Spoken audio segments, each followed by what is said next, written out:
Welcome back to the Balance and Body podcast. I'm Simone Maman. I'm here with my gorgeous co-host, Angelica Lazick, and we have such an amazing episode planned, ready to roll for you guys today. We are actually joined by someone that we have come to love in as much as we thought we already knew her. We know her so much better and we love her so much more. We are here with Ifbb Bikini Pro, Brittany Schulman. She is phenomenal as an athlete. She's a mom as well. And she has actually a pretty incredible story to share with all of you guys today. If you follow us on our Instagram page, which you should be, check the notes down at the bottom if you don't. Brittany is our latest Balance and Body Diagnostics sponsored athlete. She has been working with us over the last little while. Her protocol has just been getting underway, and we are doing the utmost to get her in to be able to tackle everything that she's going to contend with over the course of her next prep so that she can show up on stage in her absolute best body yet. So before we get into all of the data and all of the labs and everything that Brittany is doing, Brittany, welcome. Thank you for being with us today. Thank you. Anybody in the audience, I don't think there's anybody in the audience who doesn't want to do an introduction. Tell us a bit about yourself and how you ended up here with us. Yes. So as you mentioned, I am an IFBB Bikini Pro, which is amazing. It was kind of one of those goals that I never really knew that I had when I started competing. But more importantly, I'm a wife, I'm a mom, I am a working professional, I am a sister, I am a daughter, all of those things. So I definitely keep myself busy to a fault sometimes. But yeah, just raising my daughter and, just trying to be the best mom and wife I can be. Amazing. So at what point though did you actually notice that something felt off? Because we've been watching you throughout your career, you're getting on stage, you're doing extremely well. There are definitely some peak moments, some highlight moments of your career that I know we all really admire. But generally when people come to work with us, something is off. So at what point did you start to notice that something was off? And were there symptoms that came up? Were there frustrations that started to build? Like, were you still able to kind of check all the boxes, but were you at the same time also not getting the results that you were getting maybe from some of your previous preps? Yeah, so um I in 2022, right after I got sorry, 2023, right after I won my first pro show and qualified for the Olympia.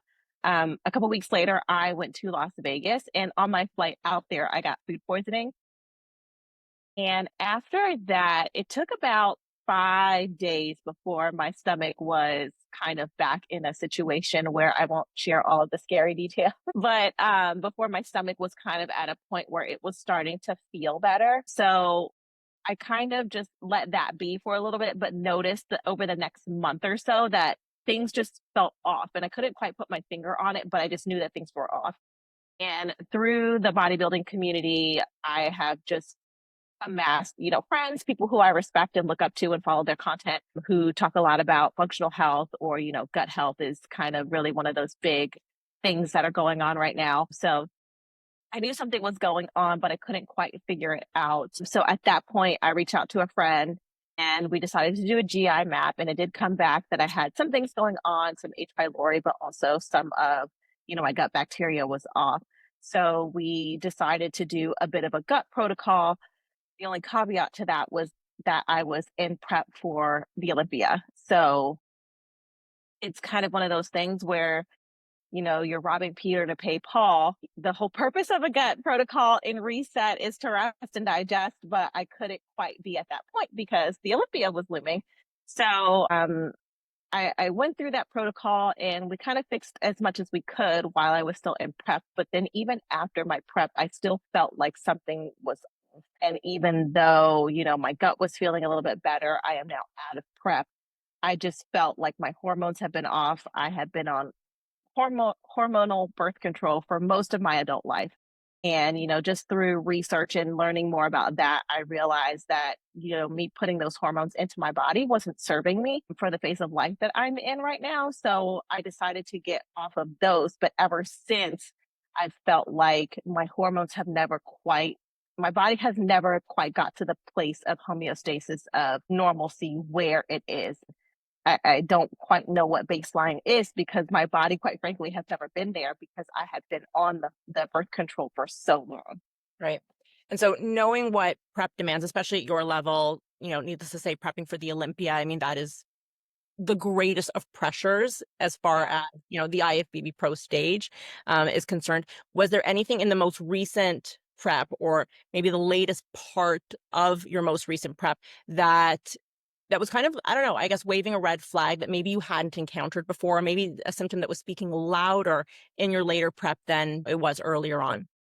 Yeah, for sure. So when we first started prep last year for the Olympia, I would say in the first 10 weeks of prep, and typically we're having an expenditure where you're losing about a pound a week. In the first 10 weeks of my prep, I only dropped 3 pounds, which was insane because we were dropping my food, we were adding cardio, all of those things to get me into a deficit. And my body was in a deficit, but it was just pushing back so much. And I would say that last year's prep was probably one of the hardest preps I've ever had to do, just with how low we had to get my calories, how high we had to get my cardio. And it wasn't kind of like, a push and a pull where we'd have a couple low days. We'd have a significant amount of low days and then, a couple refeeds.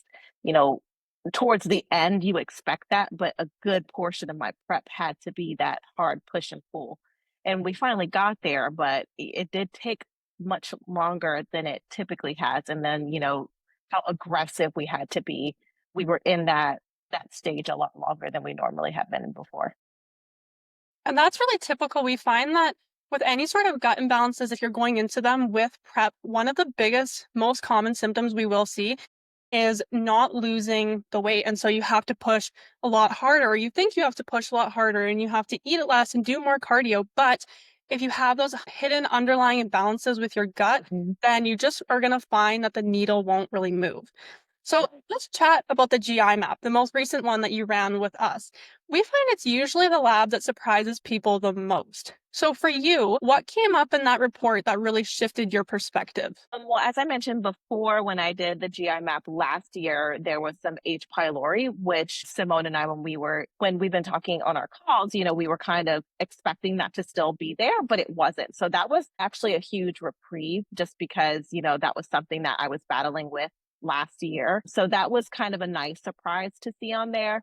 Outside of that, again, I knew from my previous GI map that some of my inflammatory markers were high. So to see that those were still high, it made a lot of sense. And I can actually feel that.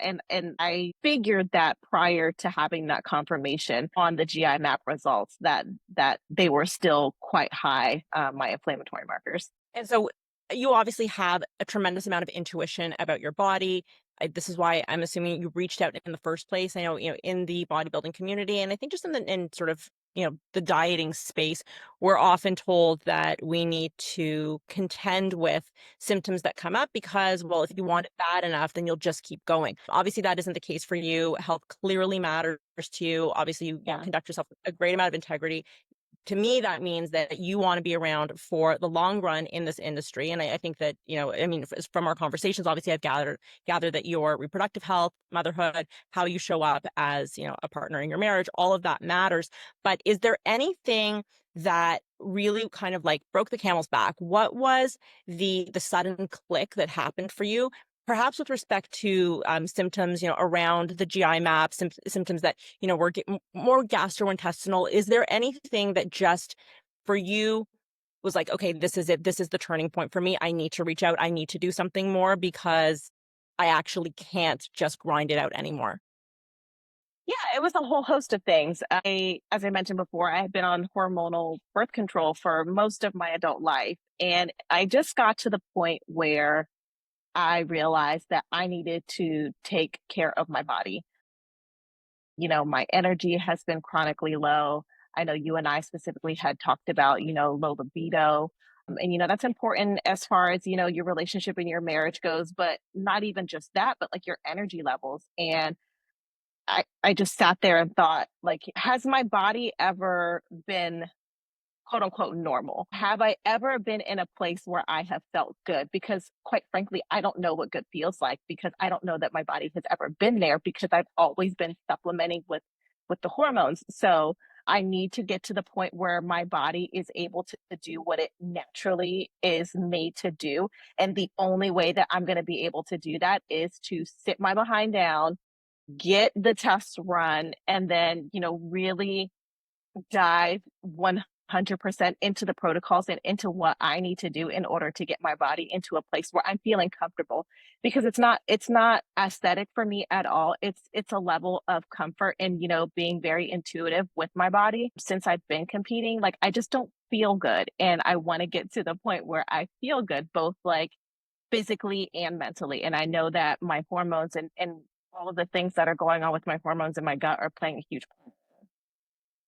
Yeah, and so we did end up running the stress and hormones panel, which that shows us our cortisol patterns across the day, also all of our sex hormones, so estrogen, progesterone, testosterone, DHEA. So how did it feel to finally get answers around your rhythm and energy output? It was very enlightening when I spoke to Simone when we were going over the test results. There were some things that I kind of figured, but the things that kind of blew my mind the most were the mineral deficiencies and how minerals play such a huge role in hormonal regulation. Like, obviously, you kind of know that generally, but just to see how, and people don't talk about minerals and the as much as, you hear about macronutrients and, testosterone, progesterone, estrogen, those are like the big buzzwords that people throw out there frequently, but they don't talk a lot about minerals.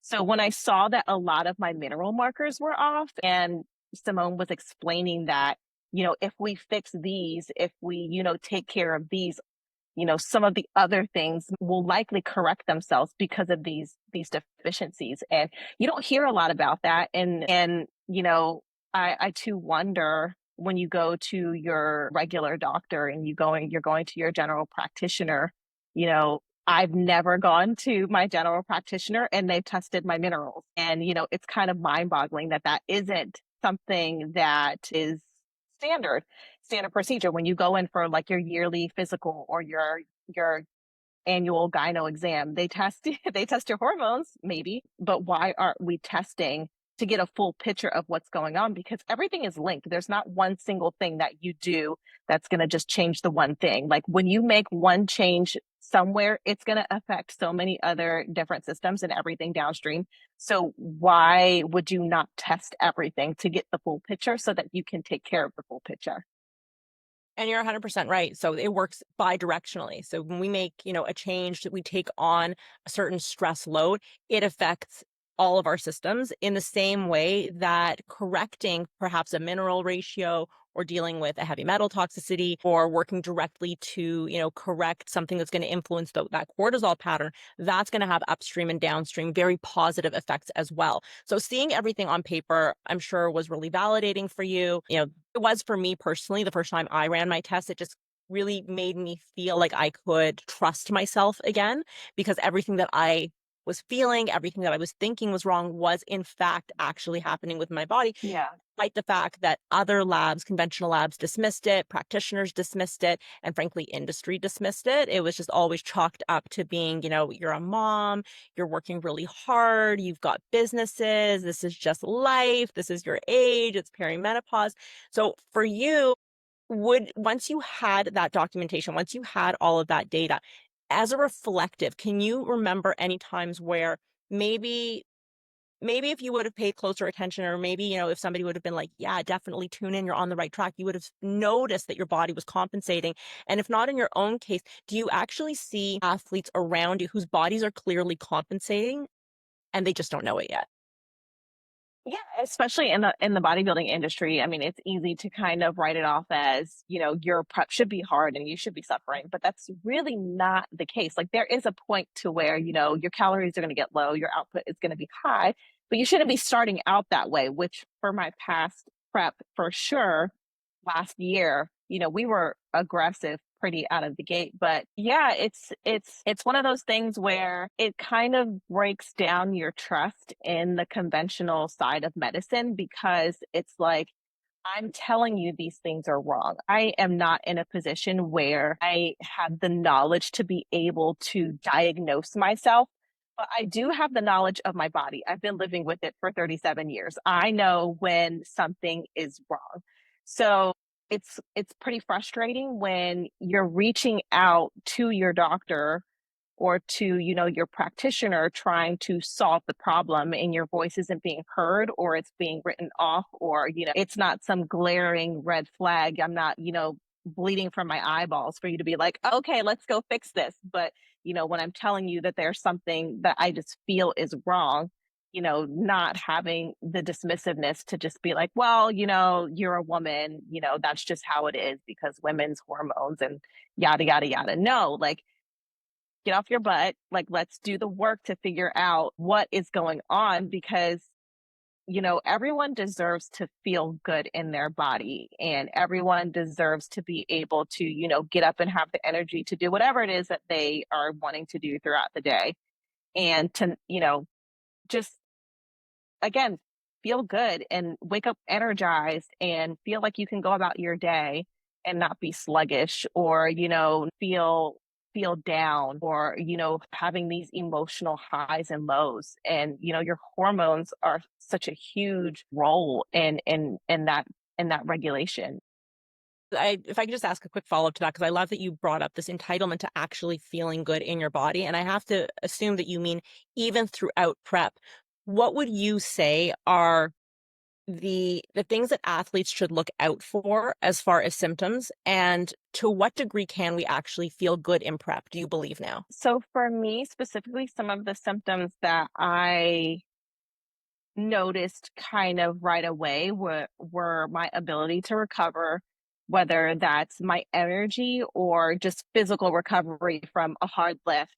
I noticed that it was taking a little bit longer to not be sore, or I was getting sore a lot more easily when I wasn't necessarily pushing the weights, but even, doing the same, amount of weight and reps and stuff, just my body's ability to recover, the mid-afternoon crashes where my body is just like, all right, that 2 o'clock slump, like almost I could, time it without even looking at my watch. Like around 2 o'clock, my body would just be like, all right, it's time for a nap. For me, I noticed a lot with my hair thinning, and especially in my temples, my hair was falling out more. And it's funny because, if you've ever been pregnant, like towards the end of your pregnancy, your hair's so vibrant and it's so full. And then, once you get postpartum, your hair just starts falling out. You're like, oh my gosh, all my hair is falling out. But it's that is quite normal. But my hair was kind of falling out in the same volume as it was postpartum. Postpartum, it's expected and that's normal, in your normal everyday life. It's not. So No, and you you know, also didn't get all of the beautiful growth exactly. during pregnancy. So it's not like you had the extra hair to lose, right? Right. No, no. I just have my 5 pieces of hair and, the three are just holding on for dear life. So yeah, so my hair had just been falling out. And yeah, just like the big energy slumps were big for me because I am a mom and I am a wife and, I work all day. So when it comes to the afternoon and I'm getting home with my daughter, like I want to be there, I want to be present, and I don't want to, just be like moping around because I don't have the energy to do anything. My moods and getting a little bit more irritable. And for me, I knew that that was happening. So I tried to mitigate it as much as possible and keep that open line of communication with my husband, just being like, hey, I'm just having a day. There's nothing wrong with me that I can tell you, like, this situation happened. So that's why I'm feeling this way. I'm just feeling in this mood. So, he's cognizant of it and he then, kind of knows to pitch in to help me out. He's very good about saying, can I do anything to help? Can I cook dinner? Can I do this for you? Do you need anything from the grocery store? So I would say that me being able to identify it really helped, but I'm only able to do that because I've been very much paying close attention to my body's signals and, whether it's subconscious or, me consciously being like, okay, yeah, today I'm feeling this way, have a headache this day, but just kind of being hyper aware of my body because I knew that there was something wrong. And if I can't identify what those things are and what the symptoms are, then I won't be able to express that to anyone to be able to help. I just want to circle back to the mineral testing for a second. So your HTMA, your mineral panel, it gave us insight into your stress reserve, your thyroid adrenal connection, and even how well you are using fuel. Was there Mhm. anything in the mineral panel that made you reevaluate your recovery or your nutrition habits? For sure, my sodium and potassium levels being off, which is so strange because especially during prep and when you're getting closer to peak week and such, like I monitor my salt to the gram, and I always felt like the amount of sodium that I was intaking was a lot.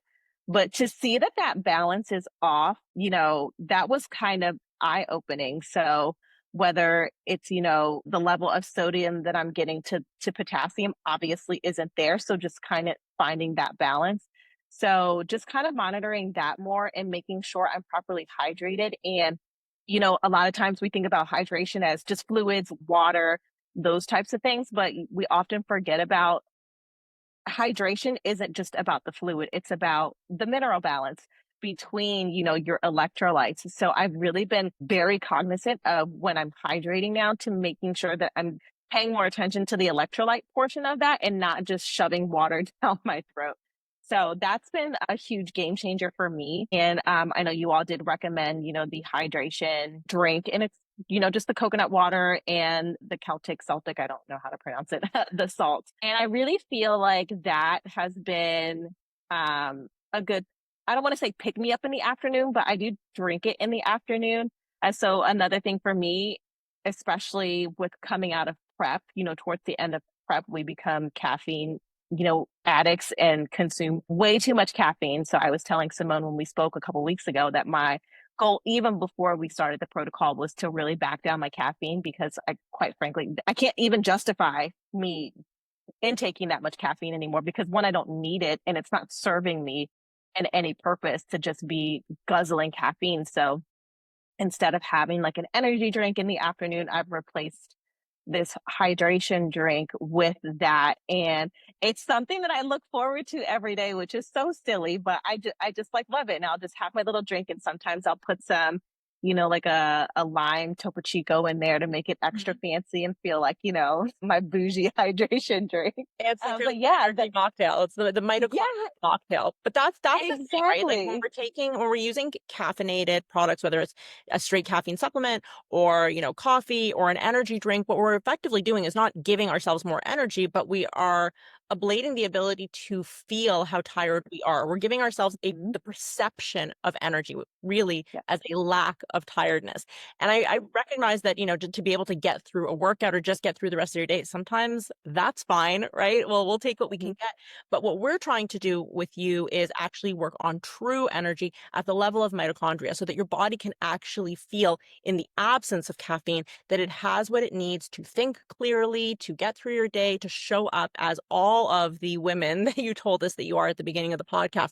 So I'm glad that you're enjoying that. What I want to actually get to, though, is how we even got to developing the protocol. That required you to conduct some sample collection at home. Can you take us through of the three labs that we talked about, the GI map, the stress and hormone panel, the HTMA, which is the hair tissue mineral analysis? What does sample collection look like? Yes. So if you've never done a GI map sample in your life, you are just missing out on the greatest experience. And you got to do it twice for us. I did get to do it twice. And it's so funny because, like, if you have kids, it's like changing a diaper and like getting like baby poop on your hands. It's just like, it's whatever. Like, it's kind of gross, but you're like, it's baby poop. They're cute, whatever. But like the thought of like having to poop into like this little carton and then just like shovel around in your own poo. It's just like the oddest thing. It's like, oh my gosh, this is so gross. But yeah, so the first test that I did was actually the GI map. And I mean, it's a pretty simple process. I would definitely recommend doing it in the comfort of your own home because when I first did it, you think it's going to be like this 5 minute, I'm just going to poop into this thing and then, shovel it around. But it's really quite like an ordeal. So just, preparing for that and making sure, I'm comfortable. I feel like the first when I got the kit, I was like, yes, I got it in the mail. I'm going to do it today. And then my body had like a little bit of stage fright where like I would normally go in the morning, like my Yeah. body was like, no, we're gonna make you wait on this. And I was like, come on, like I'm so regular. And now my body's like, JK. So I did end up doing it later in the afternoon. But I mean it's again, it's a little gross, but it's quite simple.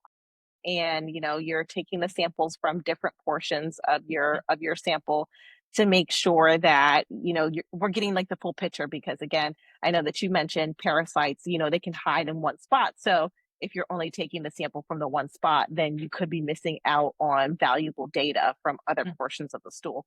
So yeah, that's really simple. I collected the sample, sent it off in the mail.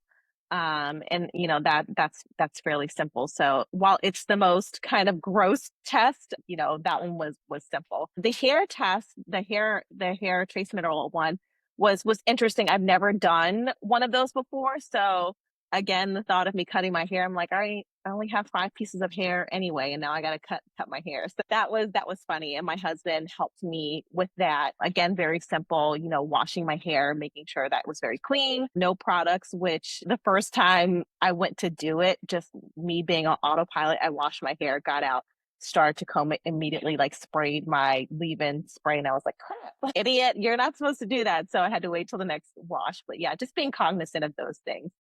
And the night that we went to go do that test, it was a little crazy. So we were in my kitchen, and I had my husband cut my hair, because you do have to take, again, those samples from different portions of your head. And, to be able to get really close to the scalp, it's very much beneficial to have someone else do it versus you doing it on yourself. And we were standing in my kitchen, and, I made him watch a video of how to cut my hair. And this is exactly what I need you to do. And he's like, okay, I got it. So he cuts like the first couple samples, and then he's parting my hair. And I'm like, man, like, I really don't feel good. And I was like, I feel like I need to sit down. And he was asking me, well, do you want to go over to our couch, or do you want to sit right here? We were in our kitchen at the island. And I was like, no, I need to sit. I need to like sit right here. And then the next thing I know, like, I'm waking up and he's holding me on the floor. I completely passed out, and I was like, what on earth is going on? Like, it was just like in that split second. And like, I have passed out before, so I kind of knew that that's what was going on, but I was just like racking my brain, like, what is happening right now? What is going on with life that I'm just standing in my kitchen on a Sunday night and passing out? So it was fairly quick. And it's funny now, but kind of not in the moment. We were recording this, as I'm documenting my testing. So, we're watching it back and like kind of seeing what all was happening. And like I was only out for like a couple seconds, but that was, kind of scary, because again, why am I passing out? Like, what is going on that, my body is just like, nope, turn the lights off real quick. Power outage. But I came back to, and we were fine. And then after a little bit, we finished the sampling. So that was the most eventful of the samples. But I've got to oddly stop you. enough, If anyone's wondering, that's not conventionally what happens when you run a PMA. It really is as simple as washing your hair and having, if you can't do it yourself, having somebody just snip off about 20 strands from the back of your head, so that you don't end up with all of that baby hair regrowth that we got postpartum. It's generally you don't pass out. Now, we did get a reel out of this event, but we didn't see you passing out in the reel. Do you actually have that on your phone too? Yeah, I do have it. Wow. I'm gonna scar any of my followers with me just like passing out. So that was definitely the most eventful. I just have to keep everybody, on their toes. Just throw like little wrenches in there, here and there. And then I love what you said about, okay, your body was like, yeah, I'm just going to power down now, because I think that's honestly the best way to describe pretty much everything that you've been experiencing, right? We're not talking about, well, I've got more energy, libido's increasing, digestive paralysis getting stronger. What we hear from you and from all of our clients is that things are getting worse. Systems are quite literally powering down, so that whatever reserve and vitality they have can be redirected to the most important process, which is quite frankly just survival. So it's that you would actually describe it that way, because I think that's so on point. Yeah, and it's one of those things where in the moment it was scary, but that was another thing. It's another piece of the puzzle that it's important, because there is something that is going on, and in a weird way, it kind of validated, like, yes, this is necessary for me to be going through this process, because there is quite obviously something wrong. And it's kind of funny that when I was doing that test, that the mineral test is the one that kind of shed the most light on what is going on with my body. So while I'm doing this test, it's like, oh, okay. So yeah. And then the last test I did was the hormone test. And typically in the past, I've done that via blood work, and I've never done the saliva one, which is the test that we did, was the saliva one, which was very interesting to me because it makes complete sense to be able to measure your hormones throughout the day. So, taking your saliva samples throughout 4 different times of the day. So I do work. So I did it before work, I did it during lunch, late afternoon, and then before bed. And it's very simple. I will say, trying to calmly and, as stress-free as possible, create that much saliva, it's actually quite hard because you're trying not to stress yourself out. It is a good amount of saliva without bubbles that you have to get into this little tube. And so that was kind of funny. I just didn't expect it, to take that long. So it took me about like 10, 15 minutes every time to get enough saliva into the tube to, fill it up to the line. But again, that it makes complete sense to be able to measure, your hormones and your cortisol throughout the day, because it's not going to always be linear. And, your hormones, there's ebbs and flows depending on the part of the day. So why not test throughout the day to see how your body is reacting to stressors as you move through your day? Yeah, there are a number of reasons why we look at saliva or urine over blood. Blood has a very, very tight homeostatic control. It's part of the reason why the HTMA is such a phenomenal test.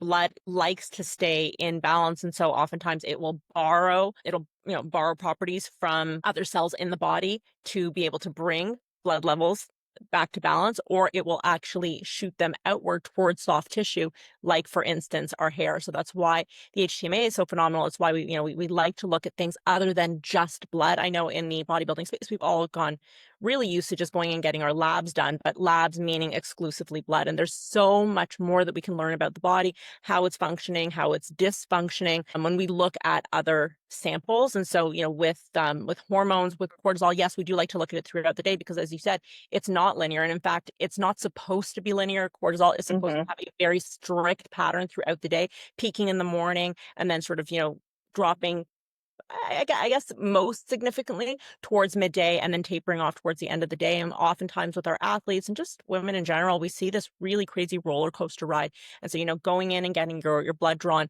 first thing in the morning, or frankly, any time of day, it gives you an idea of what your cortisol is doing in that moment, but not relative to any other time of day, which is something that we really do need to look at. We also need to take a look at the total cortisol production. And so that's something that when we look at a 24-hour period, we're able to see. When you look at just one blood draw, you're not able to.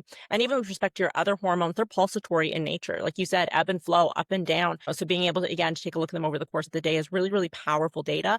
But we also want to look at the hormones that your body is able to use. So unbound versus bound. So again, some of the differences between blood, saliva, and, a urinalysis. And so I'm thrilled that you actually went through this process. And I know that you have, obviously data from different blood draws, which is really interesting I think, to compare the type of data that you're able to get from some of this functional testing as opposed to just blood. Yeah, it's really nice to be able to go to one place, whereas if you're going through a general practitioner, it's like, oh, your hormones, endocrinologist, oh, like GI stuff, gastroenterologist. Oh, to get to any of those people, you have to go see your primary to get a referral to go see, X, Y, and Z doctor. And it's frustrating, and it's only exacerbating the problem, because if you know that there's something wrong, or you have an inkling or a feeling that something wrong and you're just looking for relief, now you're having to jump through these hoops and stress yourself out even more just to figure out the answers or to get to some sort of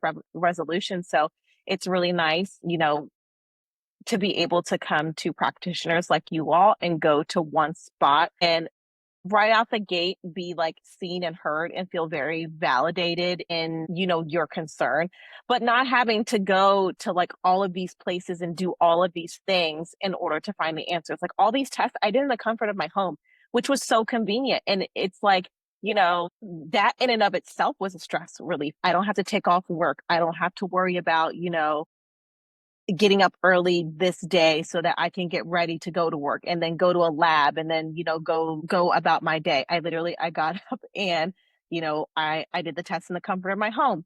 I'm the only one that I ended up taking to work with me was the saliva one because I chose to do it on a work day. I could have very well done it on a weekend. I just didn't want to wait. So I wanted to get it done. And again, it was so simple. I just took the little tube with me to work and then I just sat at my desk and I completed it. So that in and of itself was just so convenient and just such a stress relief to be able to feel comfortable in the state that I'm doing it and that it's not causing me more stress just to get these labs done. So then in terms of protocol, so now that you've started your protocol, what would you say it's been like shifting your habits to support the healing that your body really needs? It's been very enlightening. I knew going into my protocol that, in order to properly rest and digest, that I was going to have to back down. And getting out of that mindset of grinding, I thought was going to be harder. But when I ended my season last year, I fully decided that, I have reached a goal in my bodybuilding career that I never even thought that I would be able to reach, like getting to the Olympia, competing on that stage. And I have been competing for 3 years straight, whether, it's competing off season. I've never given my body that break. So when I stepped off of stage in November, I had at that point decided that I had had enough with not feeling good and that I was going to do whatever it took to get my body to the point where, it's functioning optimally and how it's supposed to. So very much recognizing that I'm going to have to pull back on a lot of my stressors. I could tell you before I even had any testing done that I run a like very high stress, whether it's self-inflicted or whether it's, just my outside environmental normal everyday things. I know that I run a very stressful lifestyle. So I knew that I was going to have to pull back on the things that I can control in order to get the results that I'm looking for. So in preparation of that, typically when I'm either in season or out of season, I lift 5 days a week, still reversing. So I was still doing a fair amount of cardio. Before we even started the protocol, we backed down my cardio a bit and I dropped one of my lifting days. So instead of lifting 5 days a week, I was lifting 4 days a week.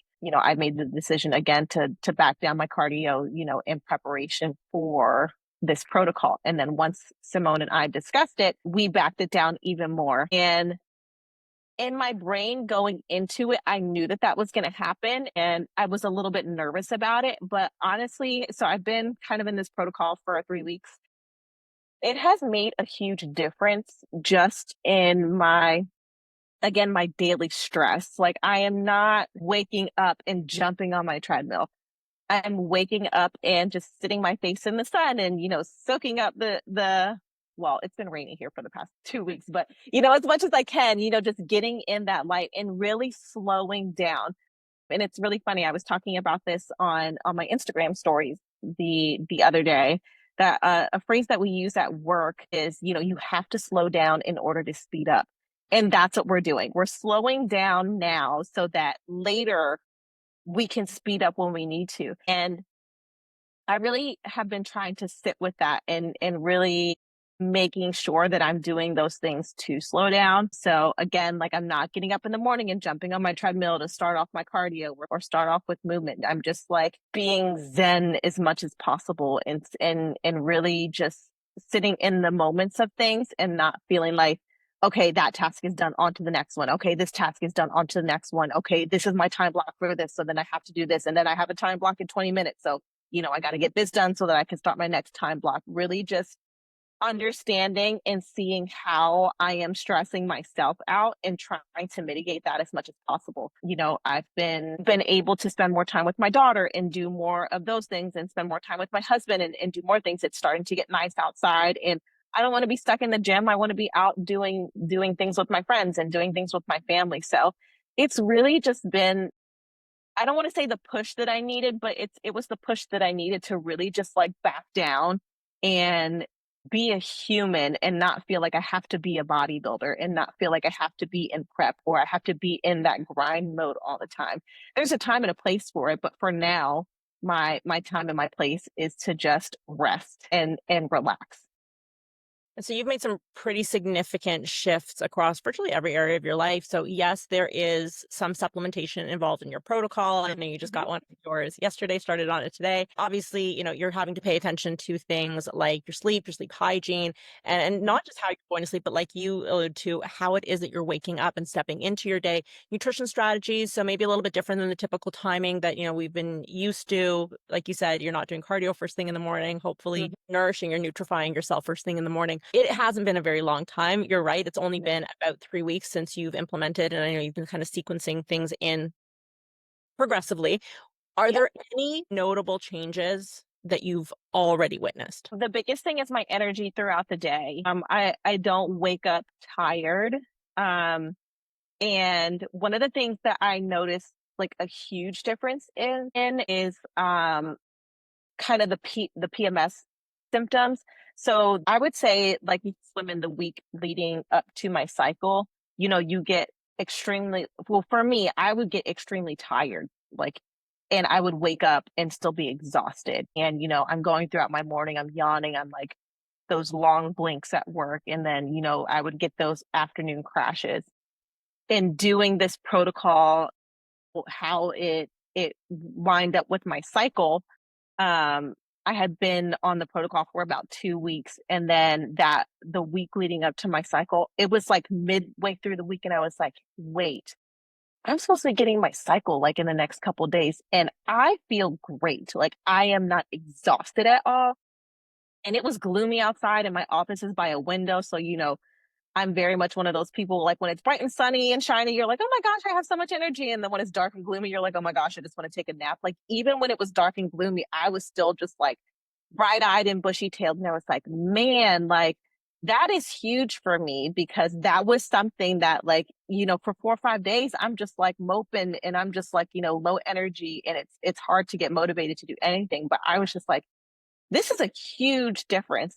So then I was curious once my cycle started, if my actual cycle would be affected at all. And I can't say that that has so much yet. Like I'm still having like very like symptom heavy the first couple days of my cycle. But again, I'm only 2 or 3 weeks into this protocol. So I'm very interested to see how my cycle continues to adapt to what we're doing. I will say after this past prep season, I did lose my cycle. I typically do. But when I get it back, I tend to get it back fairly quickly and it is regular. But I will say when I got it back after this specific prep, it came back with a vengeance. And, I was never typically the one to have like any sort of heavy bleeding and very painful cramps or back pains or anything like that. But when it came back this time after my last prep, like it has been absolute like terrible. Like the first 2 days of my cycle, I am just like in debilitating like pain, like my back and very, very heavy the first couple days, which I'm not used to. So I'm really interested to see how that changes as we get deeper into this protocol and as my hormones heal themselves, because I know that that huge shift in behavior of my cycle in previous years to now, that's definitely not normal.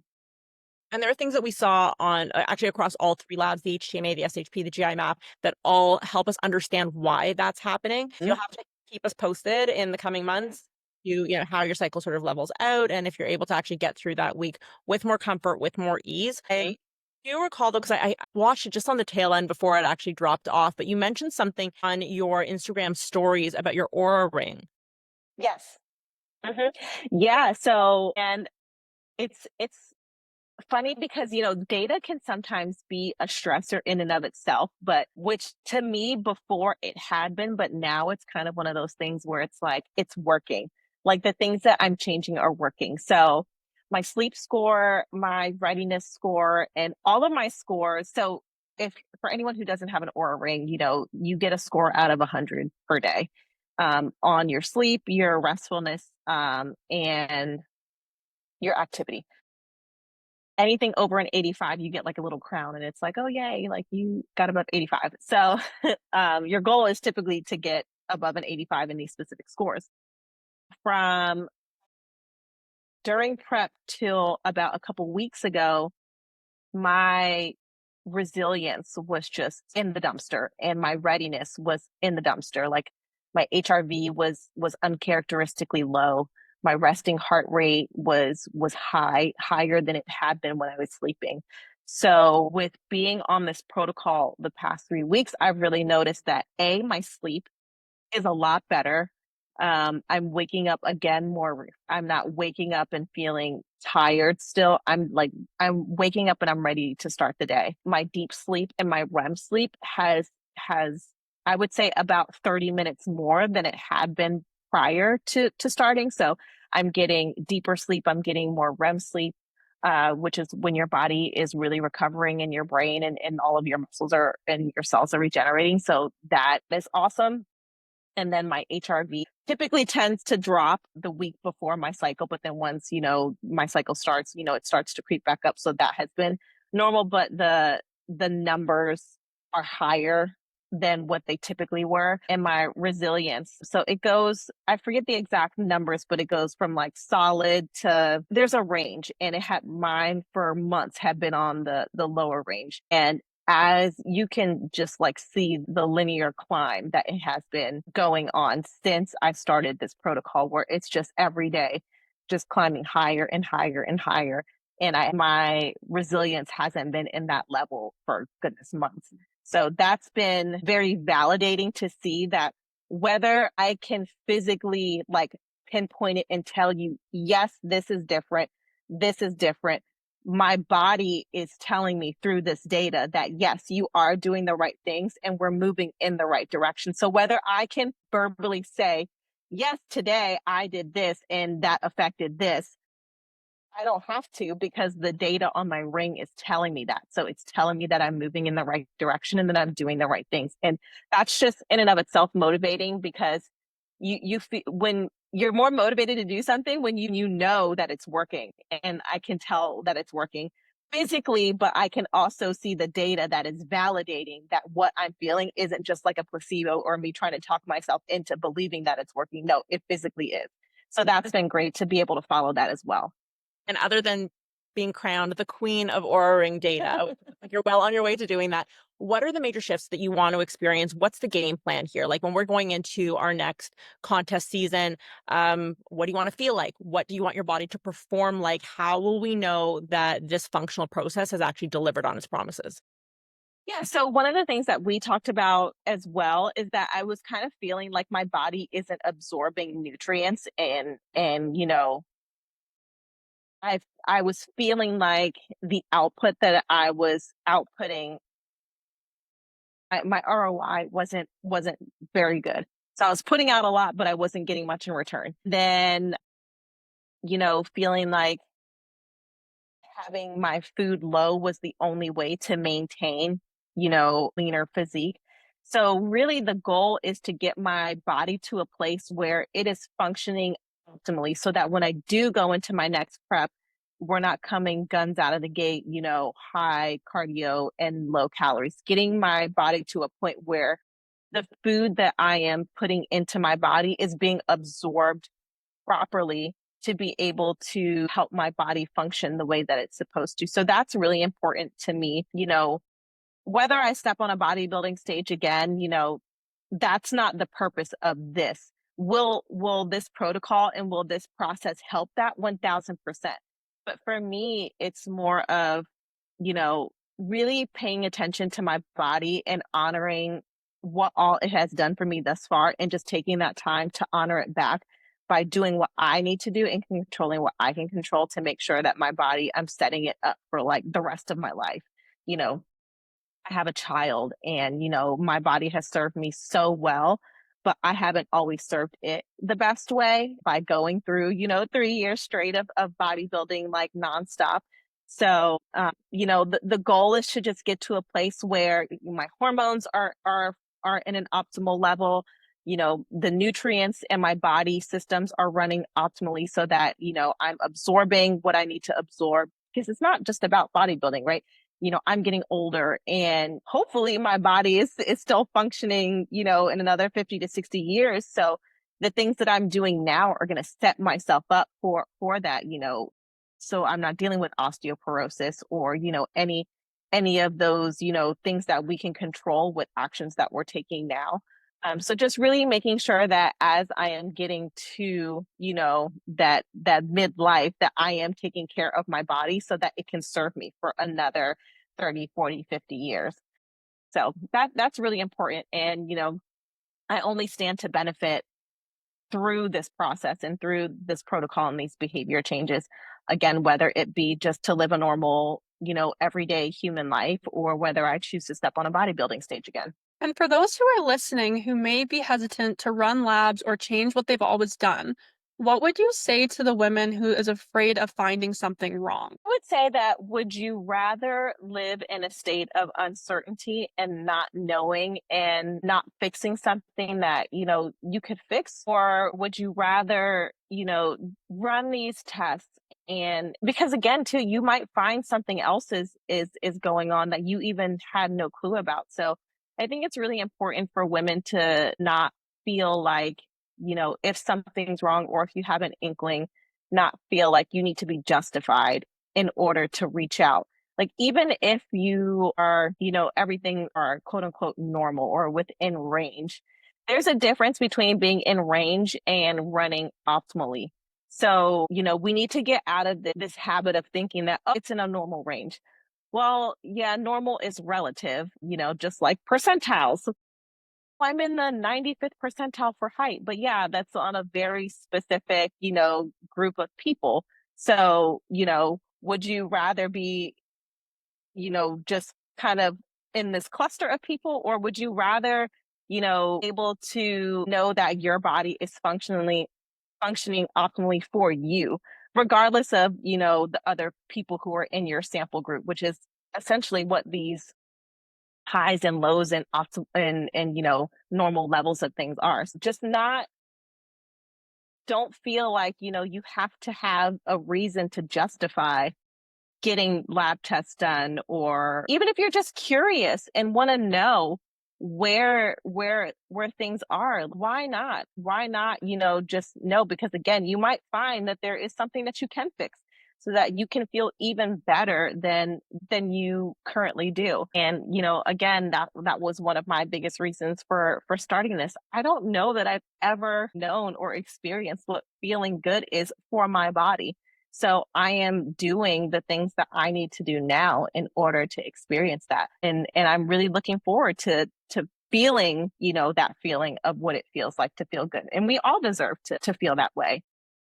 5, 10% body fat, or whether, you're a higher percent body fat, like figure out, what your body needs to be able to live a long, healthy, and functional life. I think it's so fascinating and also empowering how quickly you have even noticed these changes come about, and such positive changes as well. And I mean, there's just so much power in running these functional lab tests, because when you know exactly what your imbalances are and exactly what you need, that is honestly the true key to healing. It's the true key to longevity, or it's the key to, if you're going to be bodybuilding and putting your body in a state of extreme, cardio and a deficit and all of that, that is the key. And so just great to see the changes that you have already noticed so early on, just by following the protocol that your body exactly needed. Yeah, and part of that too is that once when you have an answer, recruiting, your mental fortitude to healing, because it's not just about taking the supplements and doing the things. When you start believing, like again, I could feel that things were changing in a positive direction. And then when I saw the data support that, that only motivates me to keep doing what I'm doing in order to get the results I want. But I think people don't take into account, the mind and how your willpower helps you heal as well, because it's not just about, your hormones in your blood. Like, your brain plays a huge part of that. So if you're in a state where your mind is also on board and, supporting, the supplementation, the actions that you're doing, then you have that whole circle and that whole everything is on board to help you get better. So it's not like your mind is fighting against you where you're like, I'm doing all the things. Why are things changing? No, your brain is like, okay, I see things are changing. The data is telling me things that are changing. And my mind is on board with that, then that's so powerful as well. We always talk about intuition and manifestations. It really does help. So having that extra link as well is only going to serve to benefit you. And look, we only commit to doing all of the rigorous things that we do in prep because we have that faith in the process, right? Like Hmm. you, there's no reason to pursue something that you don't actually believe is going to deliver the results that it promises to. You speak on the ROI, and obviously that's, why you had to kind of pull away and reconsider the blueprint, reconsider the path that you were taking. And it makes sense to me that you would have found functional lab testing, that you would have found this functional protocol, because it really it relies upon the same thing. If we can if show you and get you to believe, we can get you to double down on all of these protocols, these processes, which, let's be real, like they're not really all that complicated. Yeah. Right? And get your body actually doing what it's designed to do, which is to keep itself healthy. And when we talk about health, we're not talking about health in the way that, conventional medicine does, where, okay, your recommended daily intake is this, versus Mhm. that we're looking at optimization, not just like disease prevention or quite frankly, death prevention. So Yeah. yes, when we're looking at our ranges, they look a little bit different than conventional ranges do, because we really do believe that the body has the ability to optimize. Bodybuilding is a very, very extreme sport. And we can use the word optimization. Maybe you're looking at an optimal physique, right? I mean, I guess that's relative and everybody has their opinions on it. But for all intents and purposes, we're pushing the limits of what the human body is capable of doing. And it can do it when it comes to health, reserve, balance, resiliency, vitality as well. So I think that in as much as you have been an incredible advocate for functional health, or getting these labs, for advocating for yourself, I think you're also a phenomenal advocate and ambassador for the sport of bodybuilding, because you're allowing people to see that the body is capable of doing a lot more than just putting on muscle and burning through fat. It's actually also capable of healing itself, of coming back to center, and of showing up for you year after year, show after show, maybe baby after baby, if you just meet it where it's at and tune into Mhm. what it is that it's been asking you to do. And so for those of us in the bodybuilding community who are very data driven, I mean, we're constantly checking metrics. We're taking a look at things like, our girth measurements. We're taking a look at weight on the scale. We're taking a look at how, how do we look in the mirror? There are other metrics that we can look at. And so, yeah, even something as powerful as like, as simple as the Aura Ring letting you know that, hey, girl, you've been sleeping a little bit better, which means that your brain is detoxing a little bit better, which means that your muscles Mhm. are recovering better, which means that you're growing better. All of that, I would imagine, is really resonating with the community right now. And so that's why I want to just say thank you to you for being such an incredible ambassador, like I said, both for the sport and for our brand, because I think what you're really doing is you're helping to lift athletes back up towards what they're truly capable of achieving, which is, yes, their dream physique, yes, potentially podiuming.